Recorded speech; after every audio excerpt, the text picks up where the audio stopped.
BTR सरकारनि फिन मोनसे बाखनायथाव बिथांखि। प्रमद बर'नि दैदेननाय बिटिआर सरकारा गोदानै जागायबावदों CEM Special Initiative Scheme मुंनि मोनसे गोहोगोरा बिथांखि। बेंगुरा एबा देहा नोरजिया सुबुंफोरखौ हेफाजाब होनाय, आइजोफोरनि जेंना बोस्रांनाय आरो गोहोगोरा खालामनाय, गथ'फोरनि जेंना बोस्रांनाय आरो कम्पिउटार सोलोंथाइनि गोहोगोरा खालामनाय बायदि बिथिङाव खामानि मावनायनि थांखिजों दिनै बिटिआर सरकारा CEM Special Initiative Scheme बिथांखिखौ बेखेवो। क'क्राझारनि सान्दामारियाव थानाय बड'सा कालचारेल कमप्लेक्सआव मोनसे हाबाफारि खुंनायनि गेजेरजों बे जर'खा बिथांखिखौ बेखेवनानै होयो बिटिआरनि गाहाय मावफुं सोद्रोमा प्रमद बर'आ। मख'नाय जायोदि गोदानै बेखेवनाय CEM Special Initiative Schemeनि सिङाव गासै मोनब्रै बिथांखिफोर बाहागो खालामनाय जादों। बे बिथांखिफोरानो जादों फारियै empowerment of persons with disability, Bodoland women empowerment mission, mission child friendly BTR आरो बड'लेण्ड कम्पिउटार लिटारेसि मिशन।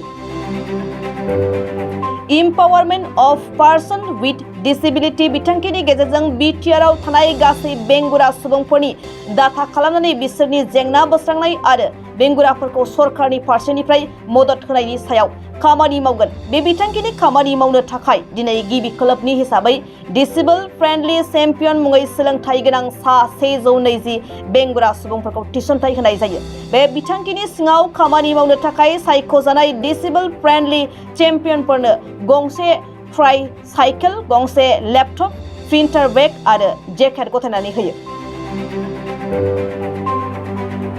बेबायदियैनो बड'लेण्ड वुमेन इम्पावारमेन्ट मिशननि गेजेरजों आइजोफोरनि जेंना आरो आइजोफोरखौ गासै बिथिङाव गोहोगोरा खालामनायनि सायाव खामानि मावगोन। बेनि थाखाय बड'लेण्ड वुमेन इम्पावारमेन्ट चेम्पियन मुङै गिबि खोलोब हिसाबै दिनै सा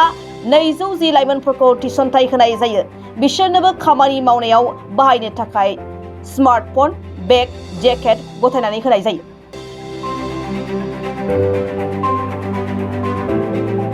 मिशन चाइल्ड फ्रेन्डलि बिटिआरनि गेजेरजोंबो बिटिआरआव गथ'फोरनि जेंना जेरै जोनोम जानायनिफ्राय लानानै फरायसालियाव थांजासिम बिसोरनि फारसे नोजोर लाखिनाय, गथ' लांखारनाय, उन्दै बैसोआव जुलि जानाय, फरायसालि नागारनाय बायदिनि सायाव खामानि मावगोन। मिशन चाइल्ड फ्रेन्डलि बिटिआर बिथांखिनि सायाव खामानि मावनो थाखाय दिनै बिटिआर सरकारा village level coordinator for child friendly बिटिआर मुङै सा 210 लाइमोनफोरखौ थिसनथाइ होयो। बे बिथांखिनि खामानि मावनो थाखाय बिसोरनोबो बिटिआर सरकारनिफ्राय गंसे साइकेल, मबाइल फन, बेग आरो जेकेट गथायनानै होयो।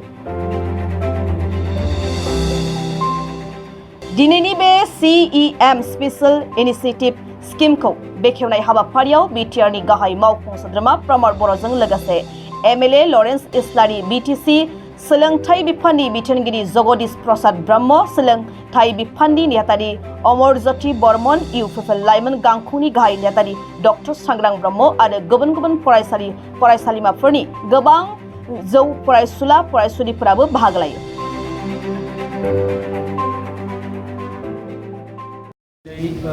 बड'लेण्ड सरकारनि मोनब्रै मिशन बेखौ जोङो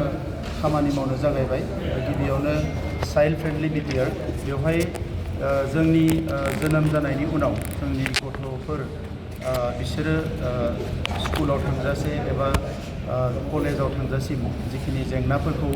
मोगा मोगि जायो, बे जेंनाफोरखौ बुजिनो थाखाय आरो बिनि गासैबो डेटा, बिनि गासैबो खौरांफोरखौ लानानै मोनसे डेटाबेस बानायनो थाखाय जोङो चाइल्ड फ्रेन्डलि बिटिआर मिशनखौ लादों। आरो 3 दाननि गेजेराव जोंनि बड'लेण्डआव जेसेबां गथ'फोर दङ, बियो जोंनि माहारिनि जा गुबुन माहारिनि जा, बे गथ'फोरनि सायाव मोनसे स्टाडि जागोन जे बिसोरनि जिखिनि निउट्रिसन बे लेभेला माबायदि जानानै दङ, बिसोरनि हेल्थखौ नायनाय जागोन, बिसोरनि गासैबो साइडआव सोरगिदिं बिसोरनि जि ग्रोथ, बिसोरनि जि देरनाय लावनायाव मा जेंना नुजादों बेखौ नायनाय जागोन। आथिखालावबो गोबां जायगायाव ट्राफिकिं जायो, चाइल्ड ट्राफिकिं, गथ'फोरखौ लांखारनाय, उन्दै बैसोआव सोरबा माने चाइल्ड एबिउस होनना बुङो, सोरबा एसे हिंसायारि आखु दिन्थिनाय, बेबायदि गोबां परिबेसनि मालाबा गथ'फ्रा भिक्टिम जायो। आरो बबेबा न'खराव डमेस्टिक भायलेन्स जायो अब्लाबो भिक्टिम जायो दा बेफोरबायदि डाटाफोरखौ लानानै जाहाथे साफ्रोमबो गथ'फोरखौ जोङो गोग्गो नोगोरारि बानायनो हायो बिनि थाखाय बे मिशनखौ लादों बिनि उनावनो डिजेबल फ्रेन्डलि बिटिआर जोंनियाव फ्राय 27,000सो जोंनियाव डिजेबल दङ जायफोरनिखि बिसिनि देहानि माखासे जेंनाफोर दङ आरो बे 27,000 डिजेबल थानाय रोखाय बे गासैबो डिजेबल बिथांमोनखौ जोङो बिनानाव बा बिब' बा बिदा फंबायफोरखौ बिसोरनि लाइभलिहुड थांना थानायनि राहा लामाफोरखौ बोरैहाय मोजां खालामनो हायो बिसोरनो बोरैहाय स्किल ट्रेनिं होनो हायो इडुकेसन होनो हायो बे गासैखौबो जोङो नायनो थाखाय आथिखालाव बिथांमोना माबायदि रायजो जानानै दङ बेसेबां पार्सेन्ट डिजेबोला मा जेंनायाव दङ बेखौ नायनो थाखायनो 3 दाननि नैबे डिजेबल फ्रेन्डलि बिटिआर मिशनाव माखासे डेटा बुथुमनाय जागोन बेनिफ्राय वमेन एम्पावारमेन्ट बिटिआर बेवहाय 26 हारिनि आइजोफोरनि जेंनाफोरखौ बर'नो थाखाय माखासे चेम्पियन दिनै आइडेन्टिफाइ खालामदों बिथांमोनखौ गामि गामि थिनहरनाय जागोन आरो बिथांमोना गासैबो माहारिनि आइजोफोरनि जेंनाफोरखौ बुथुमनानै लाबोगोन आरो बिनि सायाव जोङो मोजां मोनसे पलिसि लानो हागोन वमेन एम्पावारमेन्टनि थाखाय थेंग फाख्रि जि मोनसे जोंहा डिजिटेल चेम्पियन बानायनाय जादों बियो बोसोरनै सिगांनिनो पलिसिमोन नाथाय दा जों बेखौ स्टार्ट खालामबाय बे डिजिटेल चेम्पियनफ्रा गामि गामि थांनानै जोंनि आइजोफोर जायफोरखौ हाउस वाइफ एबा न'खरनि आइजो होननानै बुङो दा बिथांमोनजों रायलायनानै बिथांमोना बोरैहाय डिजिटेल एडभान्टेजखौ लानो हायो मबाइलजों फन खालामनाय वाट्सएप बा माखासे ससियेल मिडिया बेफोरजों लोगोसे गुबुन गुबुन खामानि मावबावनो हायो बेवहाय माखासे इनफरमेसन लानाय बेवहाय माने टेलिमेडिसिन माखासे बिलफोर होनाय बे गोबां खामानि मावनो हायो डिजिटेल माखासे इउज खालामनानै दा बेफोरनि थाखाय बे आइजोफोरखौ जोङो फार्स्ट पाइलट प्रजेक्ट हिसाबै बिथांमोनखौ लानाय जादों आरो बे थेंग फाख्रि डिजिटेल चेम्पियनफ्रा हिन्जावसाफोर गामि गामि थांनानै जोंनि आइजोफोरखौ फोरोंगोन आरो बिसोरनि लार्निं केपासिटि बा लार्निं लेभेलखौ बिथांमोना मोनसे डेटा बानायगोन बिनि उनाव जोङो नेक्स्ट 100% जिखिनि डिजिटेल इलिटारेट जाना दङ बिथांमोनखौ डिजिटेल लिटारेसियाव लांनो थाखाय जोङो मिशन लागोन खुब देहायारि नोरजिया लाइमोनफोरनि आखायावबो दिनै लेपटप नोंथांमोना राननानै होदों दिनै साबेसे होनाय जादों बेवहाय जोंहा गासै 420 मेम्बार्स लादों मोनफ्रोमावबो 420 दिनै एसे खम दङ नाथाय बियो कमप्लिट जागोन जेरावबो 420 गरि लानाय जादों आरो डिसेबल फ्रेन्डलियाव माखासे जोङो डिजेबल बिथांमोनखौनो लानाय जादों जाहोना जाहैबाय जे बिथांमोना मोजाङैनो बुजियो बिथांमोननि जिउ खुंनायाव मा मा जेंना फैयो जे नर्मेल मानसिबो थागोन बेवहाय बिथांमोनाबो बेरायगोन नाथाय देहायारि नोरजिया थानाय माखासेखौ लानाय जादों जाहाथे बिथांमोना जि डेटा कालेक्ट खालामगोन जि पलिसि बानायगोन बेवहाय बिथांमोननि भइस बा बिथांमोननि जि कनसेप्ट बा बिथांमोननि चेलेन्जेसफोरखौ जोङो बेवहाय लाबोनो हायो आरो पारफेक्ट मोनसे पलिसि लानो हायो दा नंखायनो लेखा गोरों जोंनि डिफारेन्टलि एबल माखासे बिदा फंबायफोरखौ बेवहाय साख्रियाव होनाय जादों आरो बिथांमोनखौबो लानाय जादों स्किल ट्रेनिंनि बेलायाव बिथांमोननि थाखाय राहा लादों स्किल ट्रेनिं माने बिथांमोनखौ दा ट्रेनिङा कन्टिनिउ जागासिनो दङ बिसोरनि स्किल कम्पिउटारखौ बाहायनाय डाटा कालेक्सन खालामनाय बे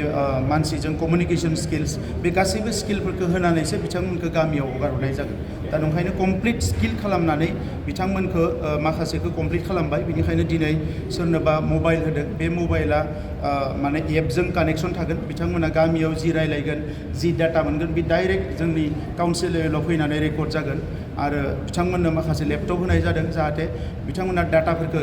एन्ट्रि खालामबाय थानो हायो बेबायदि खालामजोबनाय जादों बिनि उनाव मोनफ्रोमबो VCDCआव